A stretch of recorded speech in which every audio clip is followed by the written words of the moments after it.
Alors, comment commencer son année 2024? Commencer comme un boss, frère. Alors, il y a plusieurs teams. Soit on va te dire, il faut que tu aies des nouvelles résolutions. Soit on va te dire, ça pue la merde les nouvelles résolutions parce qu'on les tient pas. Bah, en réalité, il faut faire un mixte des deux. Moi, je pense que les résolutions, c'est une bonne chose. Dans le sens où tu es quand même dans une démarche où tu as envie de changer les choses. Mais après, c'est vrai que la plupart du temps, on les tient pas, ces résolutions. Et moi, ce que je vous conseille de faire, au lieu de vous mettre juste des résolutions comme ça, mieux dormir, mieux machin, déjà de spécifier les choses, mais surtout de remplacer vos mauvaises habitudes. Dans la première partie de la vidéo, on va voir ce qu'il faut absolument arrêter en tant que mauvaises habitudes à faire et ensuite on verra ce que vous pouvez faire. On va commencer assez vite et déjà ce qu'il faut absolument arrêter de faire en 2024, c'est de ressasser les échecs. Ouais, j'ai raté ci, ouais, j'ai raté ça, putain, j'aurais dû faire mieux. Oh putain, pourquoi j'ai pas fait comme ci, pourquoi je lui ai pas répondu comme ça. Le fait de ressasser les échecs comme ça tout le temps, en fait, ça vous conforte dans l'idée que c'est dur, que en gros, ça devient comme une peur un peu, tu vois ce que je veux dire? Et si tu ressasses tout le temps les échecs et que ta peur, du coup, amplifie, elle se nourrit de ce que tu lui fais penser, et bah automatiquement, tu auras encore plus peur, tu auras encore moins confiance de lancer des choses, tu vas être tout le temps focalisé sur les échecs au lieu de regarder ce que tu as réussi, et ça, c'est quelque chose qu'on veut absolument éviter. Donc, qu'est-ce que tu peux faire contre ça? Ce qu'il faut faire, c'est prendre un step back et de voir vraiment qu'est-ce qui s'est passé, en fait, du coup, d'analyser d'un point de vue extérieur pourquoi tu as eu cet échec. Tu vois, ça peut être un échec sur n'importe quoi, sur une transformation physique, sur un entretien d'embauche raté, ton business qui fonctionne pas, t'as voulu gérer une meuf et bah dommage t'as pas réussi, t'as voulu mieux manger mais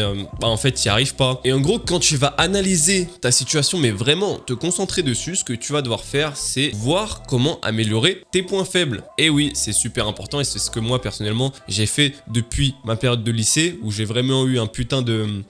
Comment on appelle ça? Un mindset changer, un truc comme ça, un truc qui m'a modifié un peu le mindset où je me suis dit bon, à partir de là, il faut falloir absolument que je change et que je devienne la meilleure version de moi-même. Et bah toi, c'est la même chose. On n'est pas différents, on est tous humains et en fait, à partir du moment où t'as ce déclic, voilà, c'est ce mot que je cherchais, il faut saisir l'opportunité de ce déclic et vraiment agir. La deuxième chose à absolument arrêter en ce début d'année et pour tout le reste de ta vie si possible, c'est de se reposer sur tes acquis. Alors ça, c'est une énorme erreur que je vois énormément, c'est qu'une fois que vous avez quelque chose, vous avez l'impression que c'est acquis. Admettons, vous avez une meuf ou vous avez un mec, vous avez l'impression que c'est acquis. Ce n'est jamais acquis parce que en réalité, rien ne nous appartient à part notre propre corps. Rien ne nous appartient et la vie ne te doit absolument rien. C'est pas parce que tu travailles dur que la vie doit forcément te faire réussir. Ça, c'est aussi une balle que je me suis bien ancré dans le crâne de me dire que bah en fait, je peux taffer autant que je veux, mais la vie me doit rien. Donc, je donne tout ce que j'ai et on verra. Reposer sur ses acquis quand tu as une nouvelle compétence, et bah sache qu'elle va être obsolète à un moment donné. Il va falloir forcément la step up.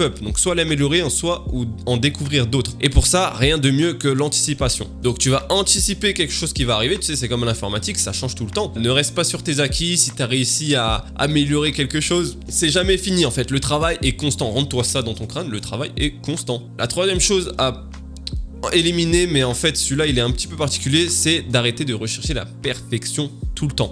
Alors je veux bien être d'accord que oui, on veut sortir des projets parfaits, on veut sortir des vidéos parfaites, on veut qu'on ait le meilleur business possible avant de le proposer aux gens, que vas-y mon physique, je veux absolument qu'il soit parfait pour pouvoir le montrer et enfin être fier, mais en fait non. C'est bien de rechercher la perfection, mais ça va vous travailler le mental constamment. Surtout que quand on recherche extrêmement la perfection extrême à chaque fois, moi j'étais comme ça et je le suis toujours un petit peu, mais je travaille dessus pour essayer de diminuer ça, c'est qu'en fait tu sors jamais rien. C'est-à-dire que tu veux tout le temps que tout soit parfait et du coup tu n'agis pas. Ouais, je veux que mon business soit parfait, du coup, oh j'écris ce qui va pas, ce qui va, ce que je dois faire et tout. Et au final tu le lances jamais, tu le proposes jamais. Ou une fois que tu l'as lancé, tu te rends compte que ça intéresse personne, tu vois. Donc c'est pour ça que rechercher la perfection, mais d'une certaine mesure. N'hésitez pas à discuter en commentaire, hein, c'est là pour ça. Donc voilà, si jamais vous n'êtes pas d'accord avec un de mes points ou que vous avez juste un retour à faire, et ben n'hésitez pas, moi je serai là pour discuter avec vous. Donc, moins de perfection, par contre, agissez plus. Quatrième et dernière chose à bannir, remettre les choses au lendemain, ça c'est terminé. Ça,